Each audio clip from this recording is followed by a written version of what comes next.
अनोखी करे रचना कैसा कारीगर बाय अनोखी करे रचना कैसा कारीगर बाय अनोखी करे रचना कैसा कारीगर बाय अनोखी करे रचना अनोखी करे रचना अनोखी करे रचना कैसा कारीगर बाय अनोखी करे रचना कैसा कारीगर बाय अनोखी करे रचना कैसा कारीगर बाय अनोखी करे रचना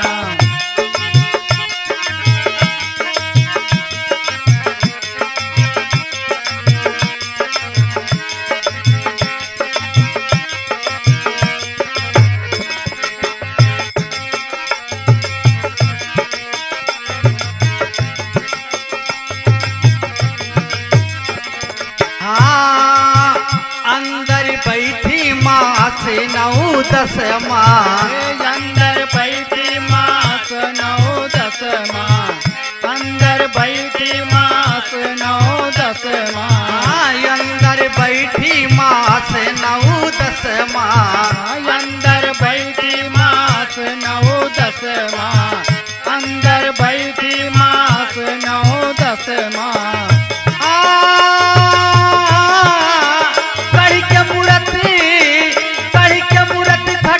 बैठे खुद अपना कैसा कारीगर बाय अनोखी करे रचना कैसा कारीगर बाय अनोखी करे रचना कैसा कारीगर बाय अनोखी करे रचना एक गाड़ी के मूर्ति घट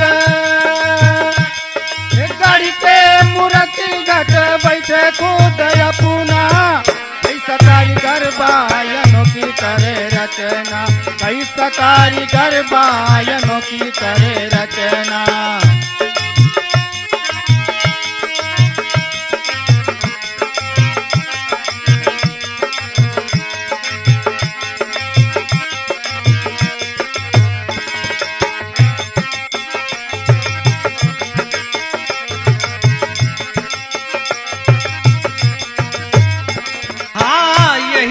माहिया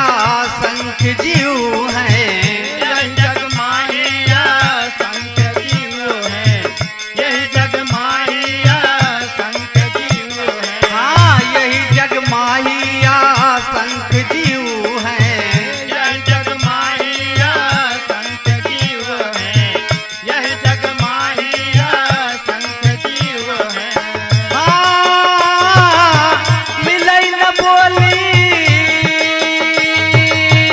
मिलै न बोली सब में बोले सुगना कैसा कारीगर बाय अनोखी करे रचना कैसा कारीगर बाय अनोखी करे रचना कैसा कारीगर बाय अनोखी करे रचना बोली मिलै न बोली माँ बोले सुगना कैसा कारीगर बाय अनोखी करे रचना कैसा कारीगर बाय अनोखी करे रचना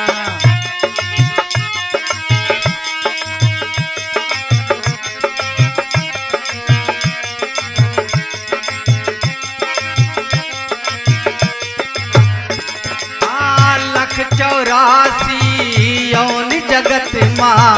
लख 84 यौन जगत माँ लख 84 यौन जगत माँ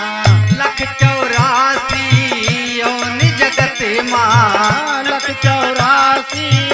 यौन जगत माँ लख 84 यौन जगत माँ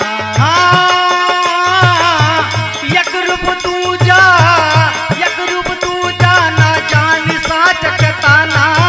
कैसा कर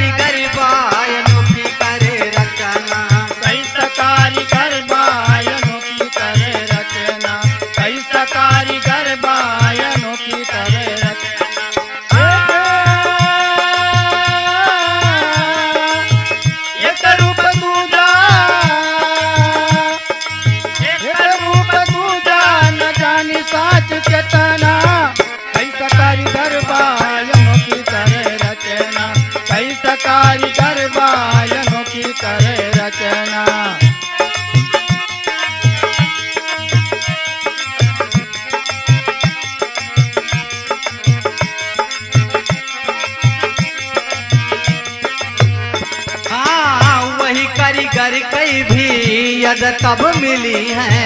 वही कारीगर के भी अद तब मिली है, वही कारीगर के भी अद तब मिली है। हाँ वही कारीगर कई भी अद तब मिली है। वही कारीगर के भी अद तब मिली है, वही कारीगर के भी अद तब मिली है। साईं सतगुरु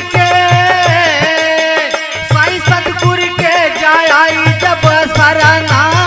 कैसा कारीगर बाय अनोखी करे रचना। कैसा कारीगर बाय अनोखी करे रचना, कैसा कारीगर बाय अनोखी करे रचना।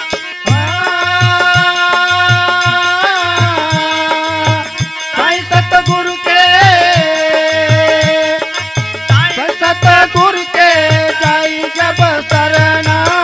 कैसा कारीगर बाय अनोखी करे रचना, कैसा कारीगर बाय अनोखी करे रचना, कैसा कारीगर बाय अनोखी करे रचना, कैसा कारीगर बाय अनोखी करे रचना।